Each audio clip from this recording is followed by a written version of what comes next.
Assalamualaikum warahmatullahi wabarakatuh. Anak-anak sekalian, kita ke pendalaman materi untuk persiapan PTS tahun pelajaran 2020-2021. Hari kedua besok adalah Bahasa Indonesia dan IPA. Kita mulai dengan basmalah. Bismillahirrahmanirrahim. Semoga Allah karuniakan ridho dan pertolongan pada kita semuanya atas ikhtiar yang ditunaikan.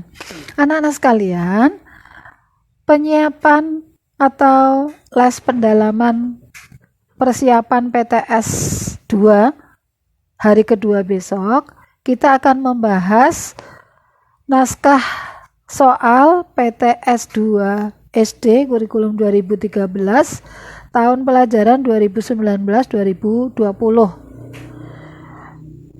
Teks soal sudah ada pada kalian semuanya. Nanti untuk pembelajaran bahasa Indonesia dulu ya. Bahasa Indonesia kita akan bersama membuka kode naskah Romawi 5.6a pada halaman 3 BI ya, halaman 3 mulai dari setelah nomor 11 itu ada paragraf yang kita baca bersama, kemudian sampai di Romawi 1 itu nomor 11 sampai dengan nomor 20. Sekali lagi teks soal Romawi 5.6a. Kemudian dilanjutkan untuk isian bahasa Indonesia dimulai pada halaman 6 nomor 28 sampai dengan 35, 6 sampai 7 full. Kemudian Romawi dilanjut di Romawi 3 yaitu halaman 8 soal bahasa Indonesia dimulai pada nomor 39. Begitu ya anak-anak. Kemudian dilanjutkan lagi pada kode naskah, kode soal Romawi 5.7a di halaman Romawi 5 ya betul titik 7a di halamannya adalah halaman 2 nomor 11 sampai dengan nomor 20 itu Romawi 1. Kemudian Romawi 2 berlanjut di halaman 5 yaitu nomor 29 sampai 35. Sedangkan Romawi 3-nya untuk bahasa Indonesia kali ini, PTS kali ini yaitu pada nomor 39 dan 40. Demikian, semoga bisa dipahami. Jadi teks soalnya untuk les hari ini kita memakai kode naskah Romawi 5.6a dan Romawi 5.7a. Begitu ya.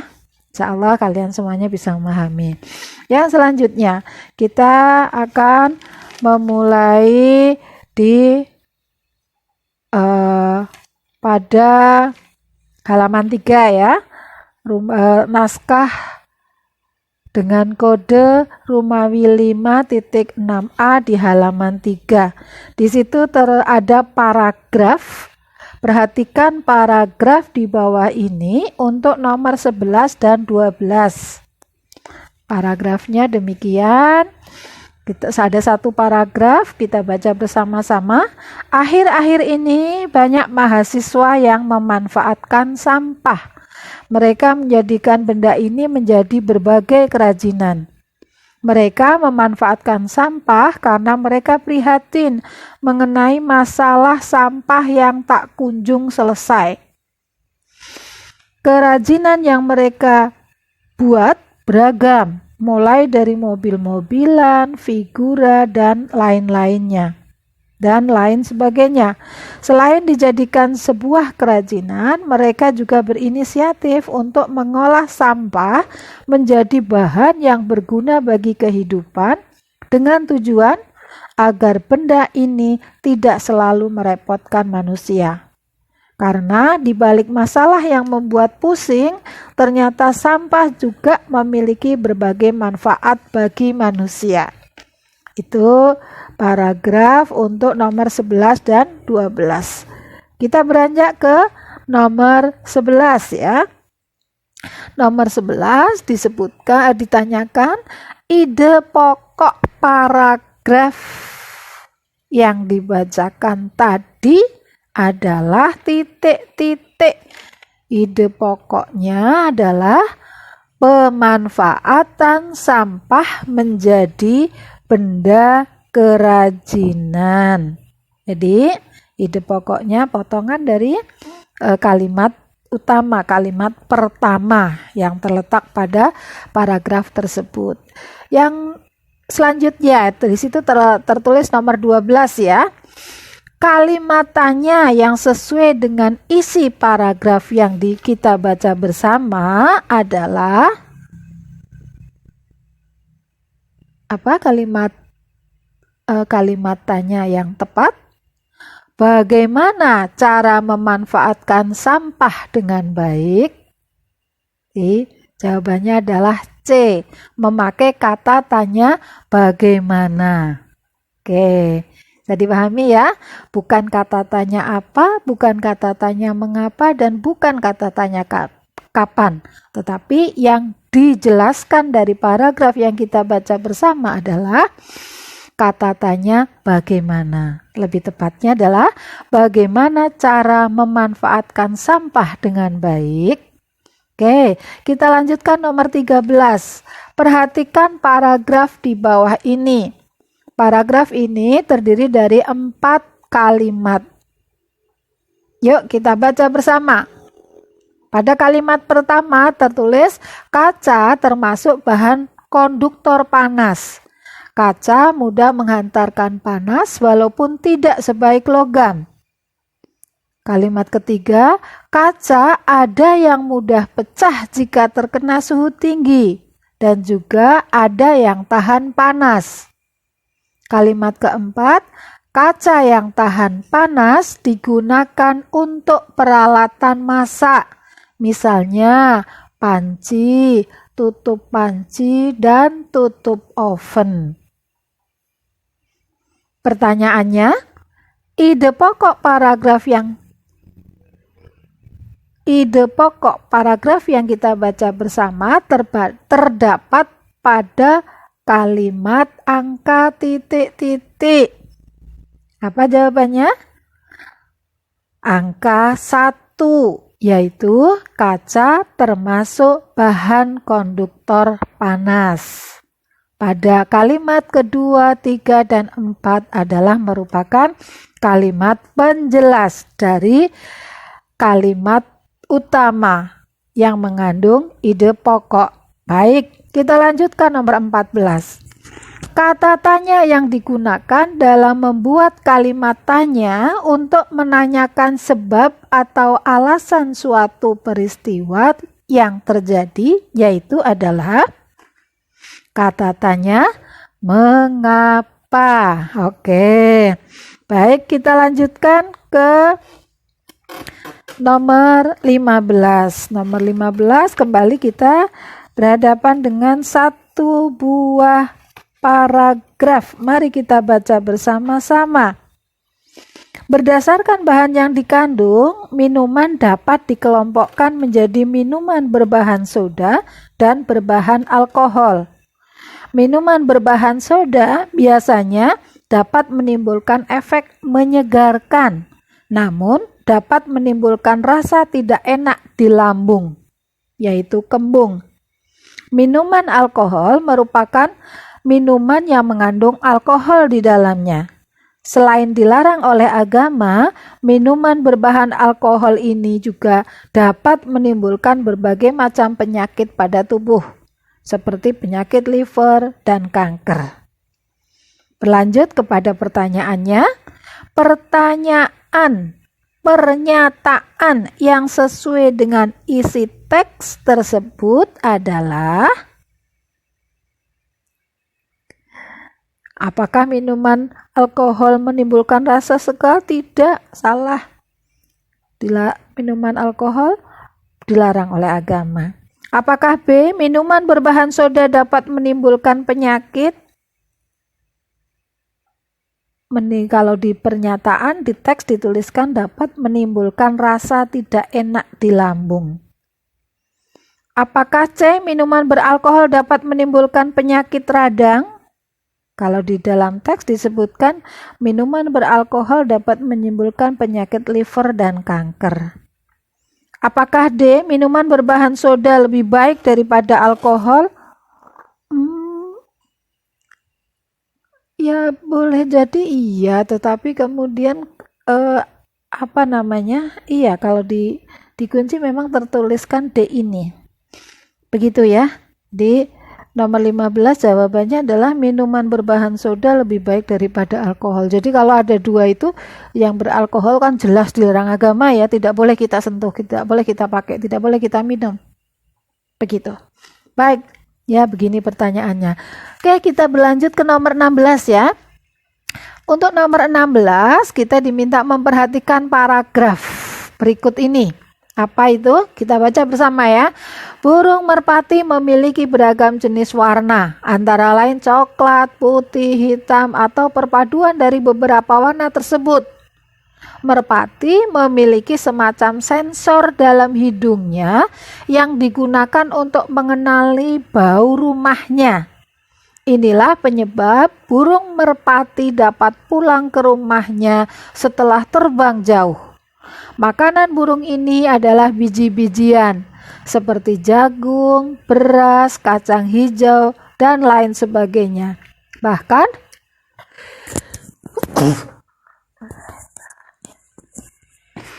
Bahkan di daerah desa, burung merpati biasa memakan gabah yang sedang dijemur oleh petani. Oke, demikian bacaan satu paragraf untuk nomor 16 dan 17. Menginjak ke nomor 16, pernyataan yang sesuai untuk mengetahui isi paragraf di atas adalah ... Apa jawabannya? Mengapa burung merpati dapat pulang ke rumahnya? Ya, itu dijelaskan banyak dengan gamblang, dengan rinci pada satu paragraf tersebut. Oke. Nomor 17, berdasarkan paragraf di atas, paragraf yang kita baca bersama, burung merpati dapat kembali ke kandangnya setelah terbang jauh dengan cara ... menggunakan sensor dalam hidungnya. Oke, kita berlanjut ke nomor 18, bertemu lagi dengan satu paragraf. Apa ini? Teks narasi sejarah. Yuk kita baca bersama-sama. Pada hari Minggu 13 Maret 2016, siswa Sekolah Dasar Nusa Dua Bali berkunjung ke Pulau Komodo. Pulau Komodo terletak di Kepulauan Nusa Tenggara. Secara administratif, pulau ini termasuk wilayah Kecamatan Komodo, Kabupaten Manggarai Barat, Provinsi Nusa Tenggara Timur. Pulau Komodo merupakan ujung paling barat Provinsi Nusa Tenggara Timur dan berbatasan dengan Provinsi Nusa Tenggara Barat. Pulau Komodo dikenal sebagai habitat asli hewan komodo. Pulau ini juga merupakan kawasan Taman Nasional Komodo yang dikelola oleh pemerintah pusat. Kita menginjak pertanyaan nomor 18. Kalimat tanya yang sesuai dengan isi paragraf di atas adalah, Ya, bagus. Kapan siswa SD Nusa Dua Bali berkunjung ke Pulau Komodo? Baik, kita lanjutkan ke nomor 19. Ya, nomor 19 ya. Titik-titik proses metamorfosis ulat menjadi kupu-kupu. Kata tanya yang sesuai digunakan untuk melengkapi kalimat di atas adalah, jawabannya bagaimana. Jadi menjadi kalimat bagaimana proses metamorfosis ulat menjadi kupu-kupu. Sudah tahu ya? Calon anak sudah tahu, bisa dibuka lagi di masih ingat ketika pembelajaran kelas 4. Kita berlanjut ke nomor 20. Untuk memperoleh informasi dari suatu teks, kita harus membaca secara titik-titik. Jawabannya adalah cermat dan teliti. Kita harus membaca secara cermat dan teliti untuk memperoleh informasi dari suatu teks. Baik, itu untuk pilihan ganda bagian yang pertama terkait dengan tema 6. Kita berlanjut ke bagian isian dari bahasa Indonesia, yaitu dimulai di halaman 6. Masih teks yang sama ya, nomornya 28. Bagaimana nomornya? Bagaimana penjelasannya? Itu teks yang isinya tentang informasi berdasarkan fakta atau kenyataan dan bersifat ilmiah disebut dengan teks eksplanasi. Oke, ya. Teks eksplanasi adalah teks yang isinya tentang informasi berdasarkan fakta atau kenyataan dan bersifat ilmiah. Baik, kita berlanjut ke nomor 28. Mari kita bersama membaca dan memperhatikan informasi dari paragraf berikut ini. Suhu menunjukkan derajat panas benda. Semakin tinggi suhu suatu benda, semakin panas benda tersebut. Suhu menunjukkan energi yang dimiliki oleh suatu benda. Energi panas dapat mengubah benda. Beberapa benda akan mengalami pemuaian.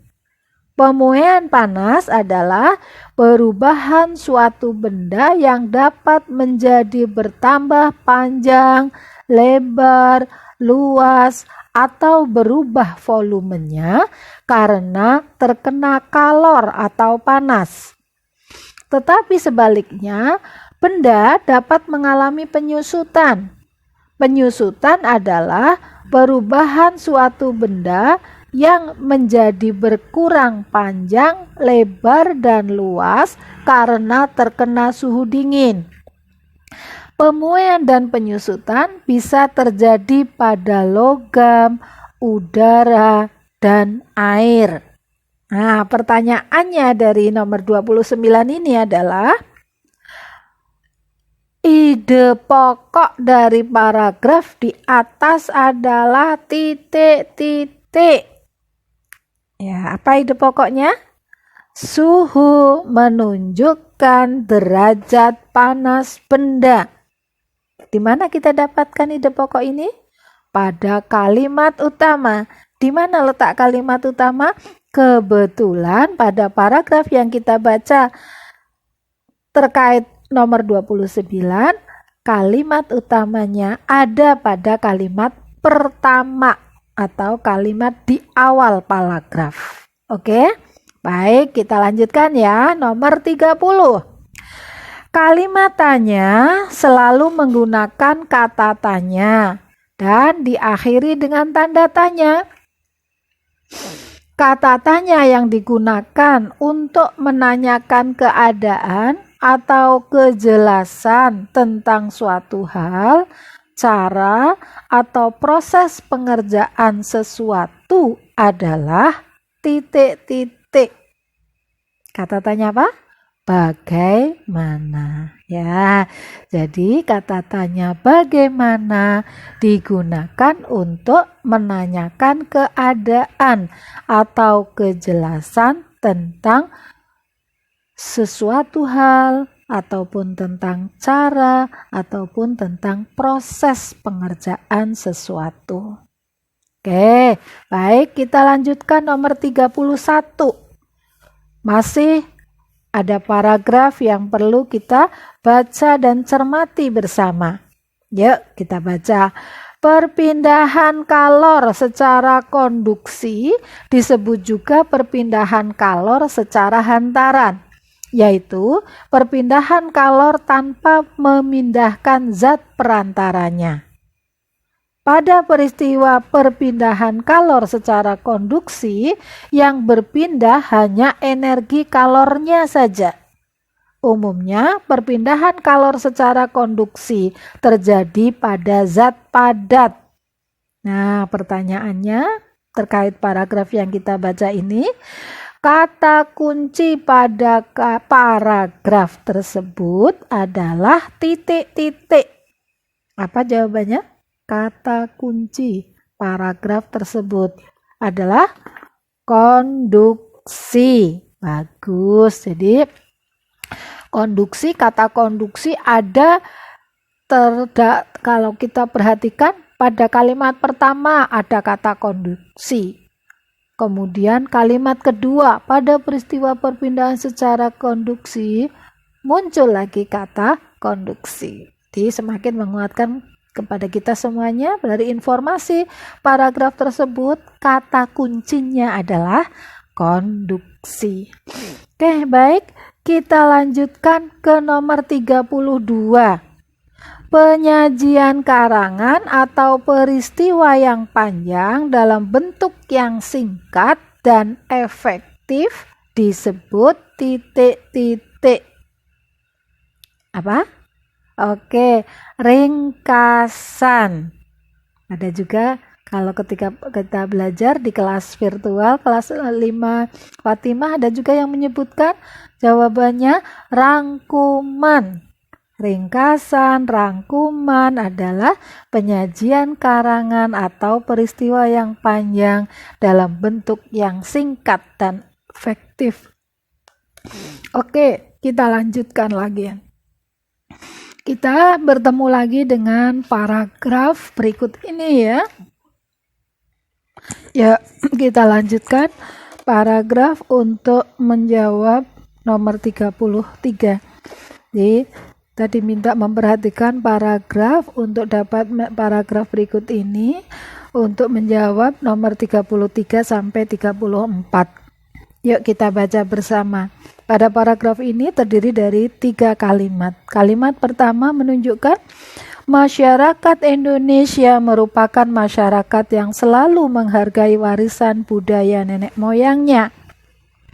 Kalimat kedua, bentuk penghargaan tersebut antara lain ditunjukkan dengan kebiasaan melakukan kegiatan tradisi dalam kehidupannya. Kalimat yang ketiga, mulai dari peristiwa kelahiran hingga kematian, terdapat tradisi yang terus dijalankan hingga kini. Yuk kita ke pertanyaan nomor 33. Ide pokok paragraf tersebut ditunjukkan oleh angka titik-titik. Di mana ide pokoknya? Angka 1. Apa itu? Pada kalimat yang pertama, kalimat utama disebutkan bahwa masyarakat Indonesia merupakan masyarakat yang selalu menghargai warisan budaya nenek moyangnya. Kemudian selanjutnya kalimat yang kedua dan ketiga adalah kalimat penjelas yang menjelaskan kalimat utama yang mengandung ide pokok. Oke, kita lanjutkan nomor 34. Arti kata warisan adalah sesuatu yang diwariskan, sesuatu yang diturunkan, sesuatu yang ditinggalkan. Jadi, arti kata warisan dari kata waris ya, sesuatu yang diwariskan. Apakah sesuatu yang diwariskan? Waris itu tinggalan, itu ya, peninggalan. Baik, kita berlanjut ke nomor 35. Kata tanya kapan digunakan untuk menanyakan titik-titik. Apa jawabannya? Untuk menanyakan waktu. Oke, bagus. Kita berlanjut ke nomor 39 di halaman 8. Nomor 39, pertanyaannya, teks eksplanasi mempunyai ciri yang memudahkan kita membedakan antara teks eksplanasi dengan teks lainnya. Apa saja ciri-ciri teks eksplanasi yang kamu ketahui? Baik, jawabannya. Ciri-ciri teks eksplanasi antara lain: 1. Strukturnya terdiri dari pernyataan umum, urutan sebab akibat, serta interpretasi. Yang kedua, ciri yang kedua teks eksplanasi, informasi yang dimuat dengan berbagai fakta atau faktual. Yang ketiga, faktual tersebut memuat informasi yang sifatnya itu ilmiah atau keilmuan. Contohnya seperti sains. Dan ciri teks eksplanasi yang keempat, strukturnya informatif serta tidak berusaha untuk mempengaruhi pembaca agar percaya terhadap hal yang dibahas. Itu nomor 39. Selanjutnya, untuk lebih tepatnya anak-anak nanti bisa melihat di buku aktivitas halaman 4 ya, tentang teks eksplanasi, ciri-ciri teks eksplanasi. Yang selanjutnya, nomor yang terakhir pada pertanyaan bahasa Indonesia terkait dengan tema 6. Nah, masih kita diminta memperhatikan teks eksplanasi yang kita bersama lihat di halaman ke-8 ya. Perhatikan teks eksplanasi berikut ini. Yuk kita baca bersama. Bioteknologi adalah istilah yang berasal dari bahasa Latin yang terdiri atas kata bio yang berarti hidup dan teknos yang berarti teknologi serta logos yang berarti ilmu.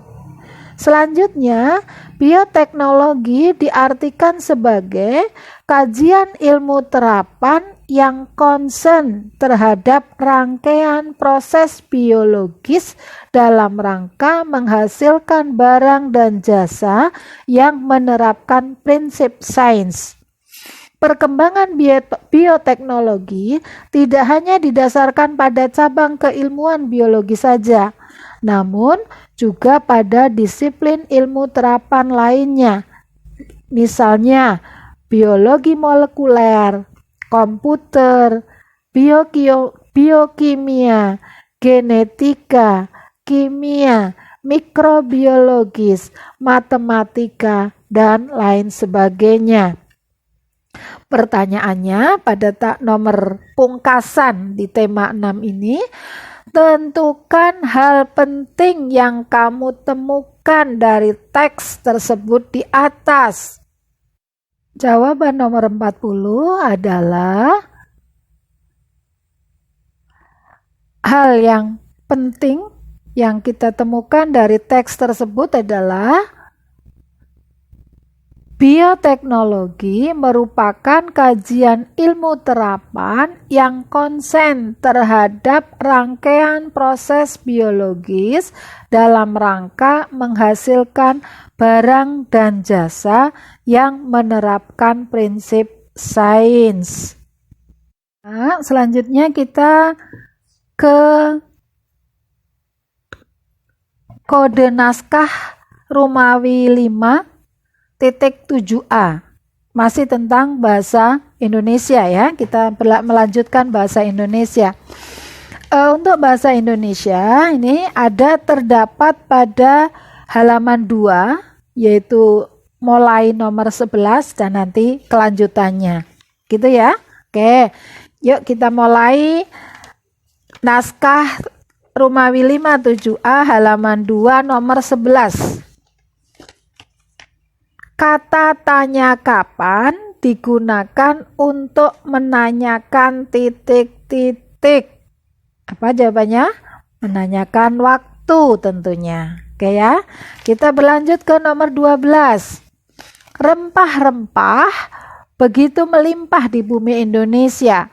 Melimpahnya rempah-rempah dapat meningkatkan kesejahteraan masyarakat Indonesia.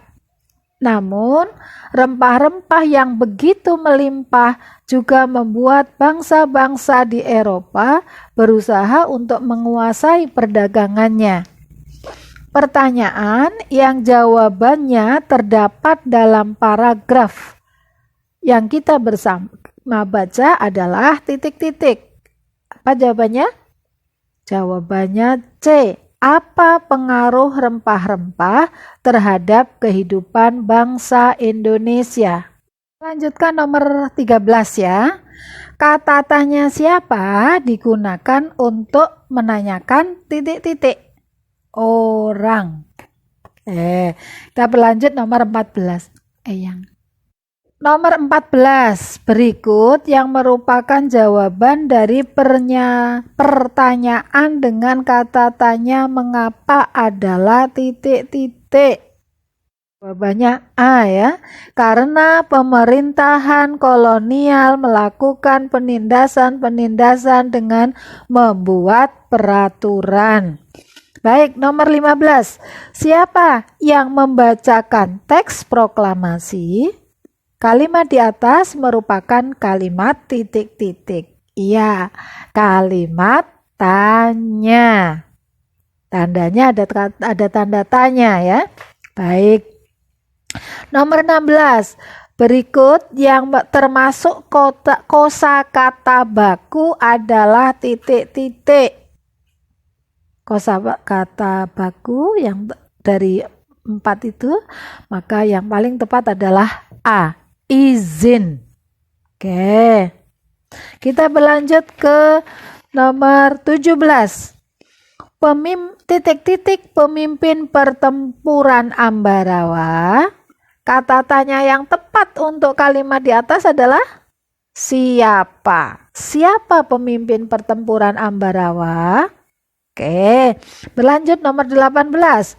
Surat undangan yang dibuat oleh perusahaan atau instansi dalam rangka menyelenggarakan sebuah agenda atau kegiatan yang diadakan dengan mengundang baik perseorangan ataupun kelompok disebut surat undangan titik-titik. Jawabannya adalah surat undangan resmi. Baik, selanjutnya nomor 19. Surat yang berisikan ajakan agar turut serta pada kegiatan adalah titik-titik. Surat undangan. Baik. Kita berlanjut nomor 20. Bagian-bagian yang terdapat dalam surat undangan adalah titik-titik. Apakah jenis kertas? Itu bukan bagian dari surat undangan. Apakah biaya pengiriman? Itu juga bukan bagian yang terdapat dalam surat undangan. Apakah laporan? Itu juga bukan bagian dari surat undangan. Yang merupakan bagian yang terdapat dalam surat undangan adalah alamat. Baik. Nomor 39. Apakah yang dimaksud teks narasi?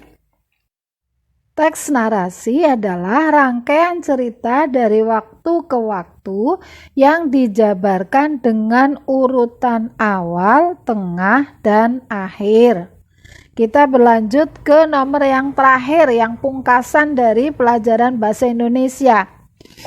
Jelaskan yang dimaksud surat undangan resmi dan berikan contohnya. Surat undangan